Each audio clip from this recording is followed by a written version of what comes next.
Good evening, Camels, and welcome back. I'm Joshua Davis. And I'm Abby DeBoer. This is Campbell Now. North Carolina Governor Roy Cooper is beginning to ease some of the COVID-related restrictions that have been in place since last year. Bars and restaurants are now allowed to reopen the insides of their buildings to allow more people to come in.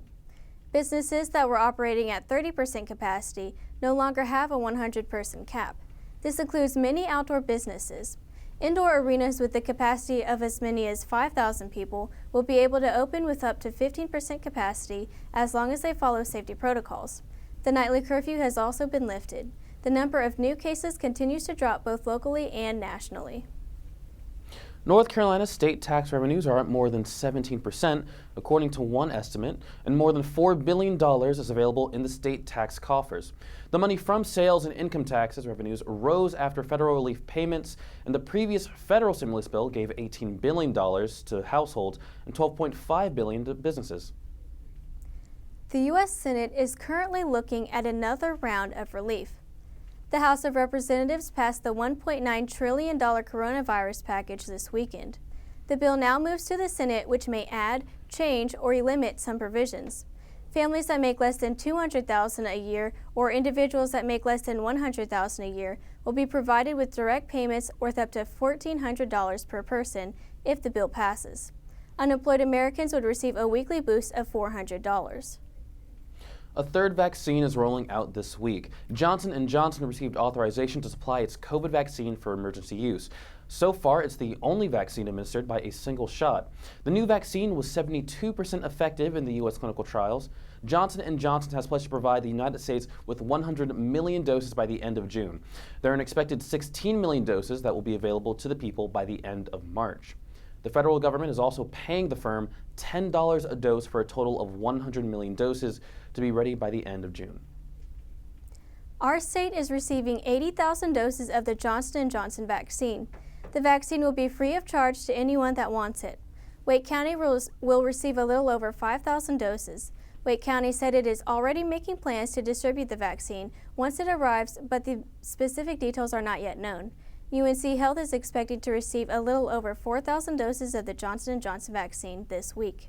The majority of the doses received will go to the area's largest vaccination clinic at the Friday Center in Chapel Hill.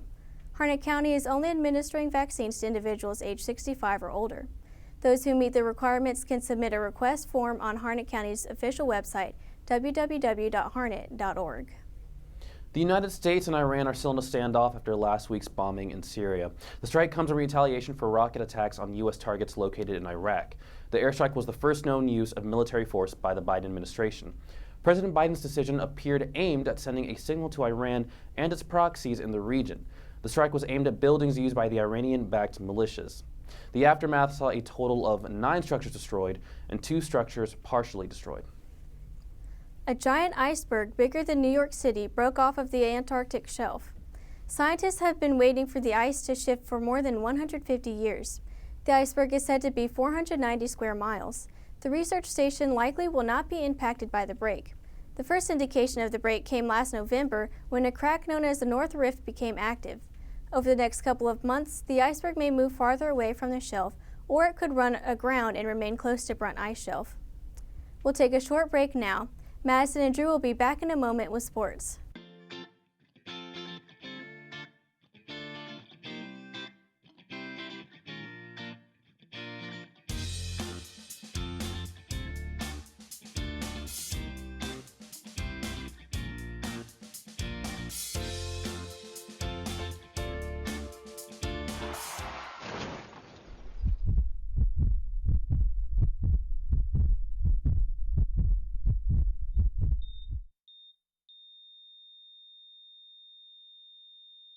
Welcome back, Camels. I'm Drew Ellis.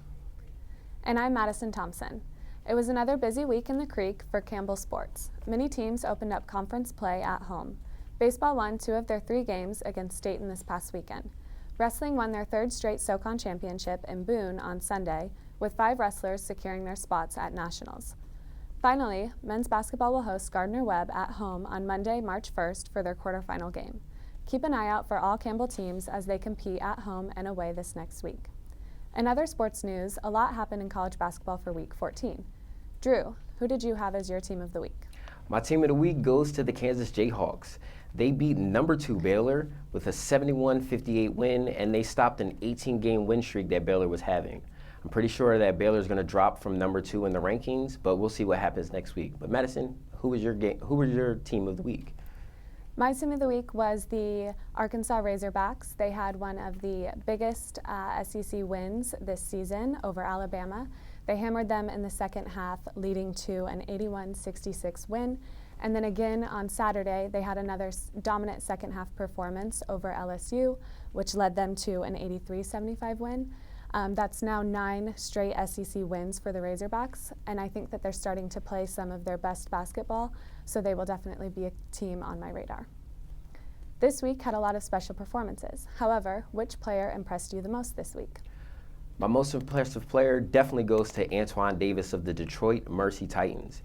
He scored 46 points while shooting 16 of 22 from the field, and he made 10 out of 16 of his three-pointers. He added another 5 assists, 2 rebounds, and 2 assists as they beat Robert Morris University 83-73. So good job for him. What about you, Madison? Who was your player of the week? My player of the week was Cade Cunningham from Oklahoma State. He had one of his best performances all year against number 7 Oklahoma. He scored 40 points, had 11 rebounds, 2 blocks, and 3 steals. And then again on Saturday, he had 20 points and 5 rebounds in an overtime win against Texas Tech. Those are huge numbers for a freshman, so he is definitely one to keep an eye out for. With Week 14 all wrapped up, what matchup are you most excited for to start March Madness?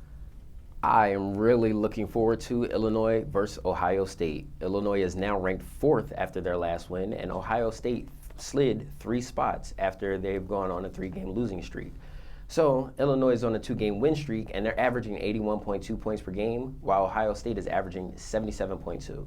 This is going to be a great Big Ten matchup coming this Saturday, so I'm looking forward to watching it. But Madison, what about you? I am most looking forward to the Baylor-West Virginia game. Baylor is leading the Big 12 right now, and they are attempting to get back to their winning ways after a few tough losses. And on the other side of things, West Virginia is on a high. They've won 3 of their last games, and they're only 1.5 games behind the Bears for the first place spot in conference standings. So I think that that will be a really fun battle to watch. That's all the time we have for today. Thank you for joining us on Campbell Now. Check us out on social media at Campbell CUTV. Be sure to leave us a like, comment, and share what you think about today's topics. We hope to see you again next week, and until then, I'm Drew Ellis. And I'm Madison Thompson. This is Campbell Now.